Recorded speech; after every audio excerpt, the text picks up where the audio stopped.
Disney CEO Dan Iger said every employee on March 1st needs to report back to work at least 4 days a week. Basically, what was happening is that there were employees who were mostly working remotely and choosing to operate within a flexible work option. Before I begin, I think it's extremely important for us to dissect and take a look at his recent statements and then talk about this topic. Do employees work better remotely, or do they work better in the office? And I think this topic about creativity and ingenuity really extremely connects back to our push about whether or not if remote work or hybrid work is the better option. Bob stated, as I've been meeting with teams throughout the company over the past few months, I've been reminded of the tremendous value in being together with the people you work with. As you've heard me say so many times, creativity is at the heart and soul of who we are and what we do at Disney. And in a creative business like ours, nothing can replace the ability to connect, observe, and create with peers that comes from physically being together, nor the opportunity to grow professionally by learning from leaders and mentors. You see, there's some hidden phrases that I think we need to park on when we're looking at this particular response. One word that he said was creativity. The next thing that I thought was extremely good was that he said that in a creative environment like ours, we function by having people work collaboratively together. You see, in the education world, there's this phrase called zone of proximal development.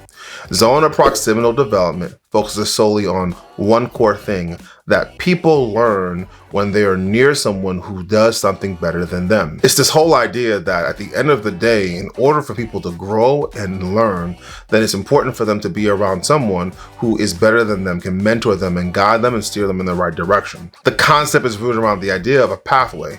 Yes, there are multiple ways for you to be able to get to a destination, but what is the straightest way for you to be able to get to that destination?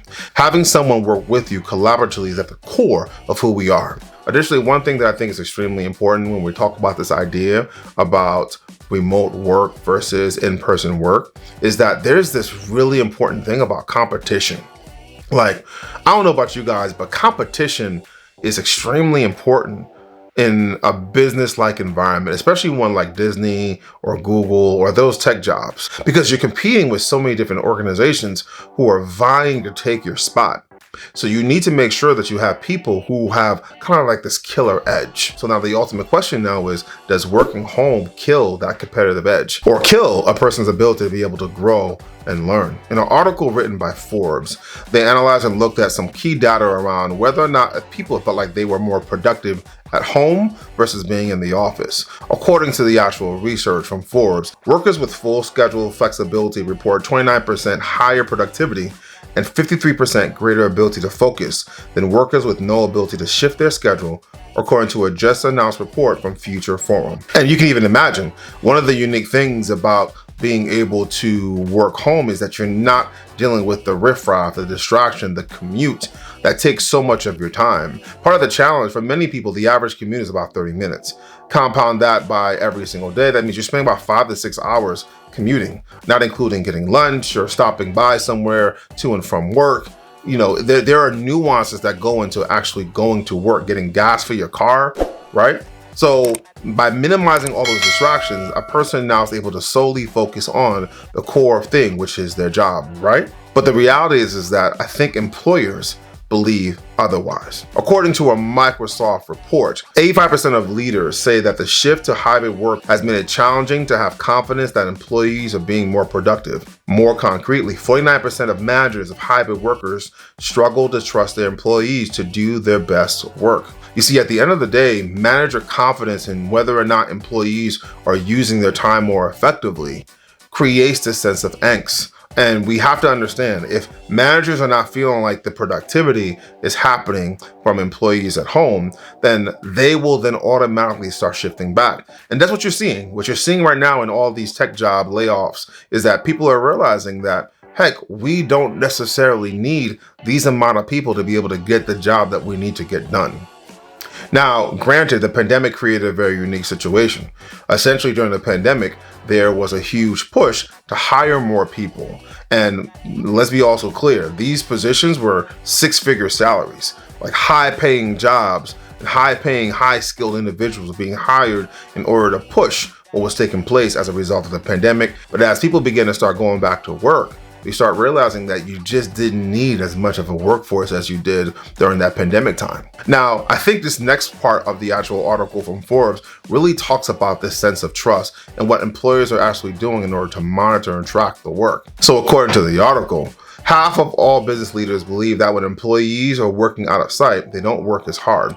And 48% of business leaders installed monitoring software on the computers of their employees to check on their work. Well, the article talks about the idea of having SMART goals, which I think is extremely important.